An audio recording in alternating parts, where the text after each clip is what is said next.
Welcome to Mission to Inspire, where we share life experiences in our careers, personal lives, society, culture, religion, finance, family, and much more. Meet your host, Shola Ajibade, as she takes you on a ride to fuel your inspiration.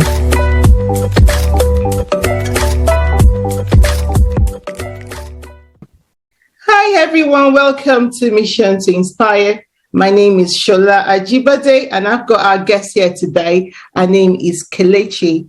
Kelechi is the founder of Dreams Degree and OPDs. She's a theatre practitioner, a highly skilled member of the surgical team who cares and supports patients undergoing surgery. She's an award-winning entrepreneur who loves empowering people who are passionate about upskilling. Dream Degrees and OPDs is an educational platform, and their first product currently developed is an app that helps students gain and enhance their surgical and medical knowledge whilst they are completing their degree. So our client avatar or our client group are women from the age of 25 to 45 who lack the confidence and knowledge to go for what they want. So Kelechi, you're welcome to our show today. Thank you. Thank you very much. I'm very happy to be here. How are you? Good, thank you. Yeah, it's been a good day, very busy day. So it's nice to be home, back in the office. Just happy to talk to you today. Thank you so much for accepting our invitation to come on the show. Thank you, Shola. So you are a theatre practitioner and you care and support patients who undergo surgery. I know your job is very demanding and it's at the same time a very fulfilling job. Yeah. So how did you fare when, during the pandemic and when we came out of it as well? So I actually have just qualified. So literally today was my last day. And so technically I was a student when the pandemic happened. Oh, that's interesting. Yes, I was in my first year, Right. halfway through my first year when the pandemic happened. Mm-hmm. And we were working in the hospital as usual. And then the next day we were told, don't come in. Because all the surgeries were cancelled. They were cancelling all the surgeries. Oh my goodness. And all the staff that worked in the operating department were being redeployed. So everyone was kind of redeployed towards intensive care units, because that's where the work was really. That's where they needed to be in order to help the patients. Because as an operating department practitioner, we are airway experts, airway management experts, and we work a lot in this area here, so we knew a lot about respiratory problems for patients, and we were best served in the intensive care unit whilst the pandemic was going on. I know I spoke to a lot of my colleagues who were in the deepness of it, and oh my goodness. Yeah, the stories, the things that they've seen. It's really, really sad. It's really, really sad to see death every day. So yeah. After it though, we were able to come back once it kind of calmed down a little bit. Yeah. We were able to come back in, and the surgery started really slowly at first, kind of bringing it in slowly. Mm-hmm. But at the moment, it's like the busiest it's ever been. It's crazy at the moment. Really, really busy. So you're having to do all the surgeries now. Yeah. Trying to get through the list. People have been waiting so long. So, yes. So we're really trying to get back into it and get all the patients that have been waiting so long back into surgery and get them fixed, really. Wow. Wow, that's really interesting, though. So are you working overtime now?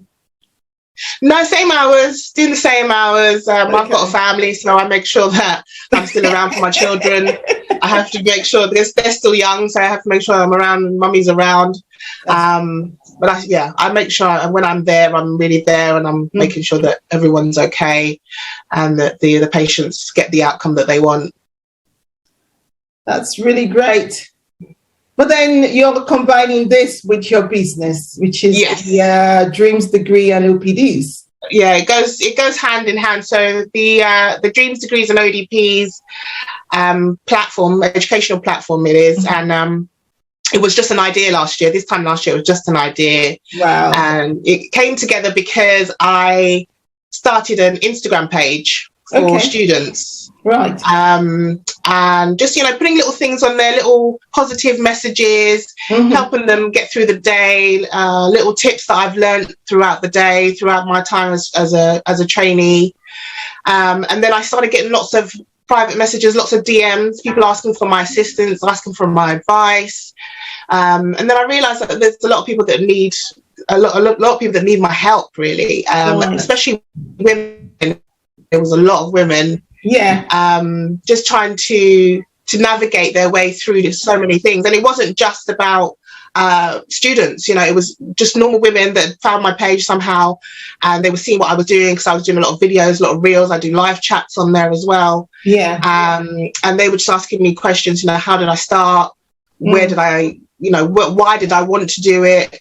How did I go back to school? Because I'm what we call a mature student, so I went back to school, got back into it, and it's been difficult, So they wanted to understand, how did I want to navigate and get into upskilling myself, and what kind of issues did I have in terms of getting through that. So it's been good. It's been eye-opening to see that I'm not the only one that's had, thoughts of maybe not wanting to do it, or have I made the right decision? There were so many obstacles, and I wasn't sure if this was really what I wanted to do.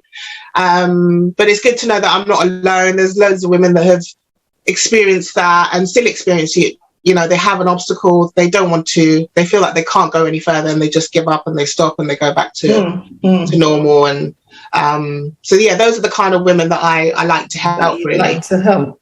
Which is it's really interesting, though, because somehow in life it takes time for us to actually discover that we're not alone in something. Yeah. And there's always that tickle of an idea. And a lot of people don't develop it because they don't know what to expect. Yeah. So for you, that was really very, courageous of you to be able to do that. Oh, thank you. Yeah, I'm very much an ideas person. I've had ideas all the time, and I think, yes, I'm going to do this. That's what I'm going to do. And I try my best to always try and implement them as well. I'm very much I like to research a lot. I like to read about things, learn new things. Right. My husband always says to me, "You're a really good student," because I will find out what I need to do. What are the steps? Tell me exactly what I need to do. I will do it, just because I know that it will work. So if I do it, I know it will work. So So I think a lot of women, though, they want to do something, but they don't know the steps. They don't know. They're not sure about it. They're scared about change. They're scared about disrupting their life. With women, with human beings in general, people in general, we worry about things that haven't happened yet. What if it goes wrong? It's like, when really you should be thinking, what if it goes right? Oh my gosh, how amazing is it going to feel when it goes right? Which is where we should go to, but we always go to the negative. Negative people are going to laugh at me and all that kind of stuff. They're going to look silly. They're going to fail. And that's the main thing that stops us. I can't do it because I don't know how. That kind of stuff. Yeah. So basically what you're encouraging is to believe in yourself that you can do something, basically. We can absolutely do it. I believe that. I think, and we have evidence to show that we can do it. We're all alive. There's been a pandemic and we're all here. We're still here. But a lot of people look at the things that they want to do and think, it's too far away. It's not, it's not obtainable. But you survived the pandemic. The people were dying every single day, and we're still here. We're still able to breathe and get up every day and have time with our family. Hug people now. We can hug people, for goodness sake. So that should show you that you have strength, that you are courageous, that you are brave, that you're able to get through hard times. And that should push you to go for what you want now. This definitely should make people think, okay, if I can get through this, I can get through anything. Okay, good. Yes, I agree with you. I do agree with you. Yeah. So, yeah, I agree with you totally. Your business, Dream Degrees and OPDs. What does OPD stand for? So it's ODPs. So it's Operating Department Practitioners.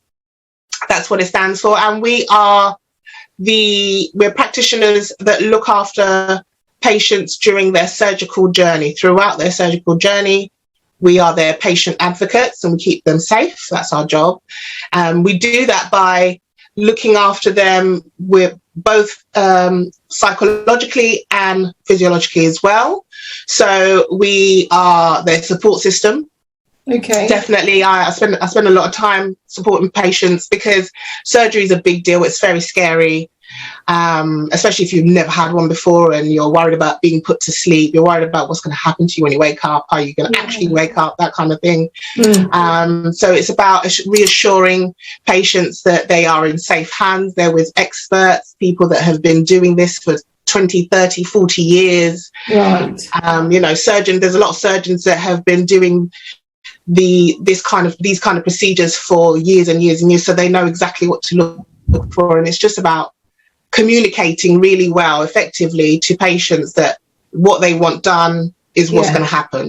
That's how it, whatever they've agreed to is what's going to happen to them, and they're going to have that outcome that they want. So with operating department practitioners, we assist the anaesthetist during putting patients to sleep, anaesthetizing them.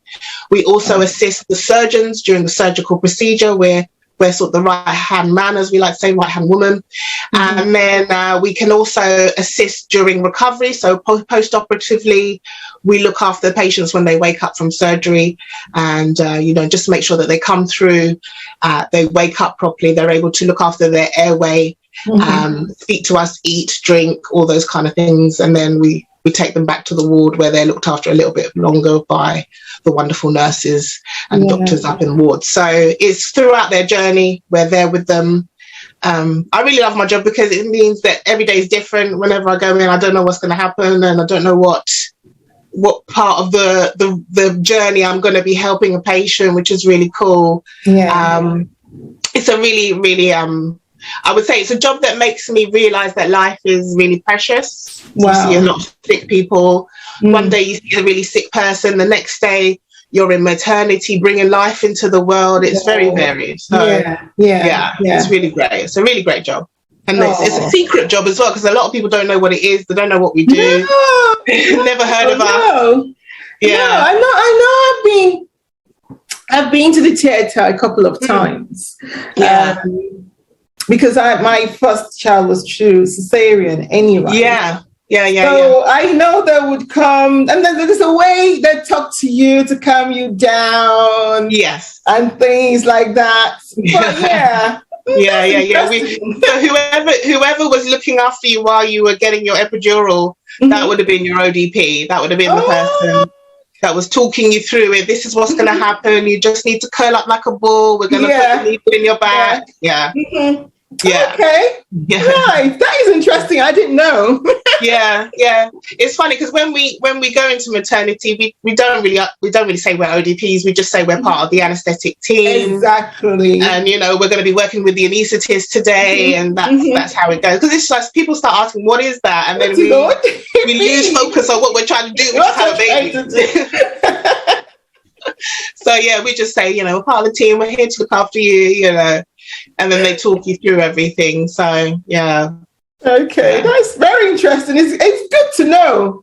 I've learned one new thing now. Something I never knew before. It's funny. It's a secret position, but we need staff. So I'm just like, we need to get it out there more. People need to know that they don't need to be surgeons in order to be in surgery. There's so many varied roles in the theatres. You don't have to be the surgeon. You don't have to be an anaesthetist. You can be other things.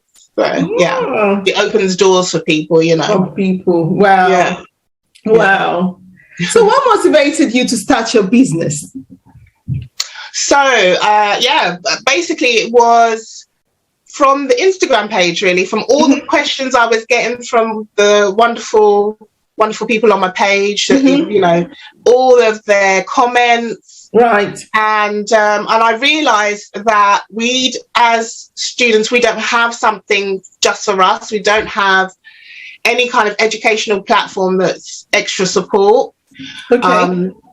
So I thought, okay, how can I help? You know, what can I do to help people other than answering these questions in my inbox? So what I started doing was just thinking about research. What are the things that we use as human beings a lot of? And it always came back to, you know, we're always on the internet. We're always Googling things. We're always looking for answers. We're always using our phones. We're always using apps. There's loads of apps on our phones. So I kind of thought, okay, well, I can put those two things together. I can put education as well as technology together, edutech, as we call it. So put those two things together. That will make things really, really simplified for people and convenient for them. So that's true. So that's basically why I started my business. I wanted to find a way to help people really fast, really conveniently, and that's kind of took me on my journey of research. I've talked to so many people, hundreds and hundreds of people, just trying to figure out what they need, what are they lacking, what's stopping them from getting to their next goal, their next step. Things like, you know, Zoom calls with so many women saying to me, you know, I just can't, I don't know how to, I don't know what to do. It's going to affect my life, going to affect my children. What about money that's coming in? All that kind of stuff, you know. So I just put it together that way. And then, it's just been a roller coaster, really. I didn't think it would be as popular as it has been, but it's been really, really interesting to meet new people, help new people. Get all the thank yous at the end, helping people get jobs. I've helped people get jobs, and you know, pass all their. Some of them have, you know, said to me, "Oh, you know, you helped me pass my exams, my essays, all sorts of things." So it's been really amazing, because last year I wasn't in the best place. I lost my brother during COVID. He died during COVID. So my lockdown wasn't great at all, and I really thought, you know, when you lose someone, it doesn't just impact you, it impacts everybody, like literally everybody he knew, everybody he you know, touched in some way, because he was a teacher, so he knew a lot of people, and you know, we couldn't have a proper funeral. We had to have like a social distance funeral. He couldn't be, his casket couldn't be open, you know, that kind of thing. So I was, you know, thinking about, why do I want to continue what I'm doing? How am I going to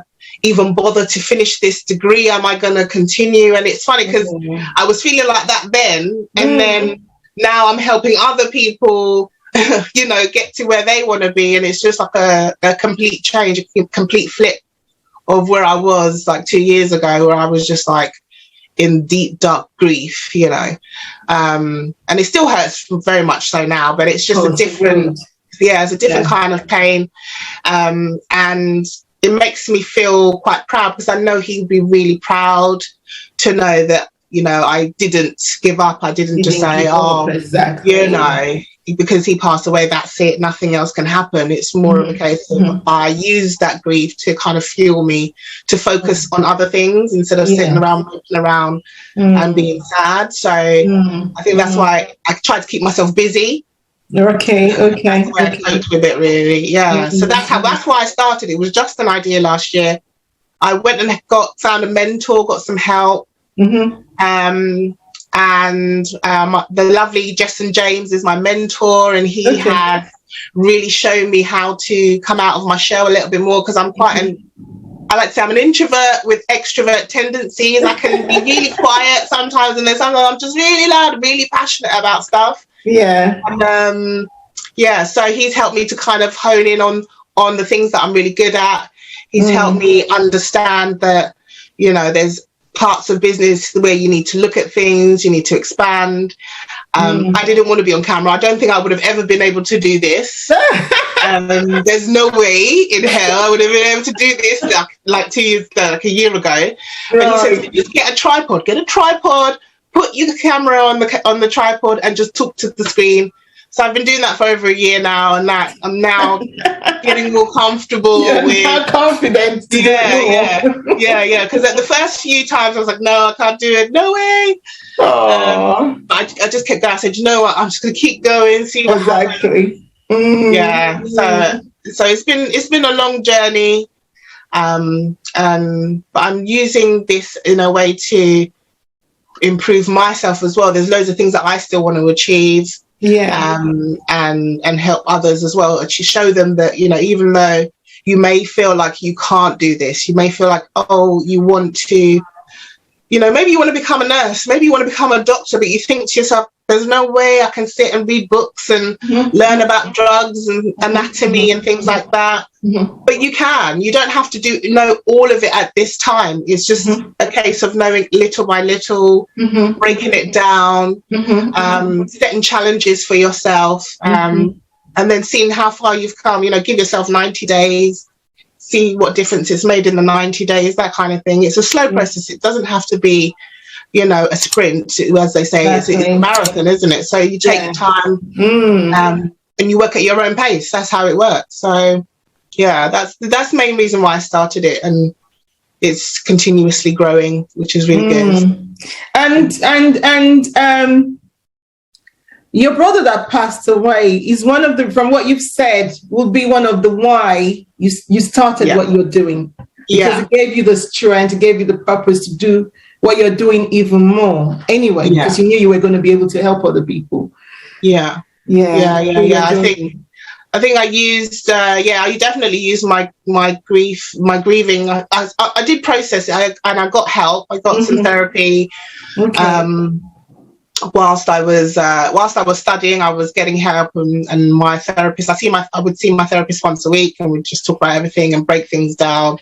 Right. And she just made me see things from a different perspective. So that helped me kind of evaluate my emotions more, and be more self-aware of what I'm doing and how I'm doing things. And so through that, I was able to then not remove the grief, but just dampen it down a bit and focus more on, so if I feel this way, then there must be loads of other people feeling this way. True. Very true. Very true. Like you said in the beginning, we are not alone. In whatever we do, we are not alone. Exactly. If we don't ask questions, if we don't reach out, we wouldn't know. So yeah, exactly. And then that's again through the Instagram page. You know, I had a lot of people that came and said that they were also, you know, experiencing grief, and they still had to continue their studies, still had to write essays, do exams, and we had to do a lot of that online because we couldn't go into university anymore. Okay. No more face-to-face lectures, no more seeing your colleagues, no more seeing your cohort. So we didn't really know, you know, it was just at home, and I know I've got 2 children, so we were doing Zooms, lectures and Zoom classrooms and Google classrooms, and we were all just sitting there together next to each other doing our work on our laptop. That would be so interesting. How old are your children? My daughter is 6, and my son just turned 13. He turned 13 yesterday. So, oh my God! Wow, that would have been very interesting. Because the 13 one is a little bit matured, but the 6-year-old, oh my! At that time, would really need your help. Yeah. And it was funny because she goes to a Catholic school, so they were having their assemblies in the morning with the Zoom, and then they were praying, Our Father, Amen, Holy Spirit, you know, and I was like, what is going on? We're doing this on a Zoom? Wow. You know, it's so funny. Singing hymns, you know, assembly time, just singing away. But yeah, no, it was actually a really good time, even though we were at home. We just tried our best to spend as much time together, and we enjoyed ourselves as much as we could. I mean, we were sad, but we were happy. So yeah, totally. I think it gave a lot of people that time to actually spend more time with their family. So like you said, those things that they would have done in school assembly, you wouldn't be there. Normally, you would be at work. You wouldn't even know what's going on. You wouldn't even know what's going on. I'm just watching her doing her cross sign and praying away. I was like, oh, look at this. This is so cute. You know. Bless her. Oh no. It's amazing. It's amazing to see how they cope. They cope really well. You know, they just adapted to being at home and stuff. It wasn't fun for them. Obviously, they couldn't see their friends, couldn't play with their friends. But we tried to make it as fun as possible. And as soon as we were able to see people, we would just, you know, everyone to the park. Let's go meet in the park, guys. You know. Oh my God! It was such an interesting time, to be honest. Yeah. Yeah. Yeah. Oh, we just hope and pray that such pandemic will not happen again. Because even though it gave a lot of people that quality time to spend with family, a lot of people also lost, you know, their loved ones, which was which was sad. A lot of people. So sad. It's really, really sad. It's just, and it's still going on now. So it's not even like we're done with it.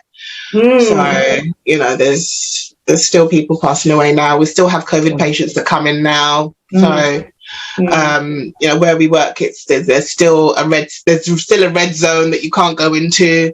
So it's still there. It's still there. You know? And every time we have a patient come in, we have to make sure that they've had a COVID test, and sometimes the test doesn't come back in time, and we have to decide whether we're still going to continue, or if we're going to stay in theatres, or do we want to leave while they're intubating, or, you know, you just have to put your PPE on sometimes and put your all your masks on and your special glasses and everything, and just make sure that you cover your eyes and stuff, and you know, just protect yourself, and you just have to continue with the job, really, and wash your hands after. That's all you can do.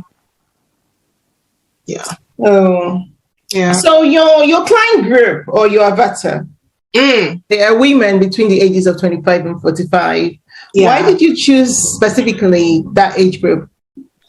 I didn't really choose it. They kind of chose me, to be honest with you. I think this age group kind of just resonates with me, and it's more. I do have some male clients that have come to me, but it is predominantly female.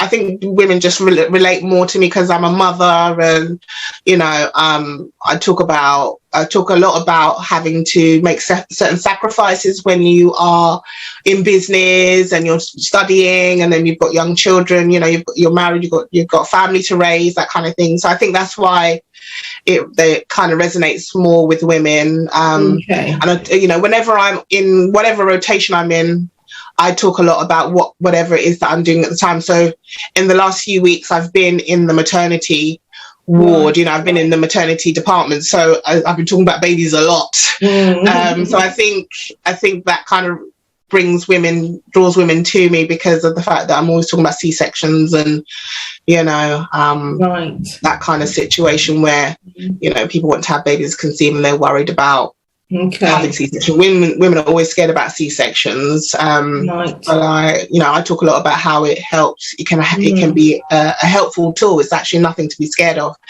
If that's something that's offered to you, it's offered to you for a reason. So I think the avatar is just something that's kind of, it's like a fluke. It's just happened, really. I've just noticed that a lot of women come to me more than men, so I thought that's probably the best way to stick to who resonates with me. You know, the people that are like me is who I want to help, because you know, a few years ago that was me worried about upskilling, worried about whether it's going to impact my family, you know, worried about money and my finances, and is it going to impact my finances, how am I going to live, that sort of thing. So I think that's probably why it's just happened that way.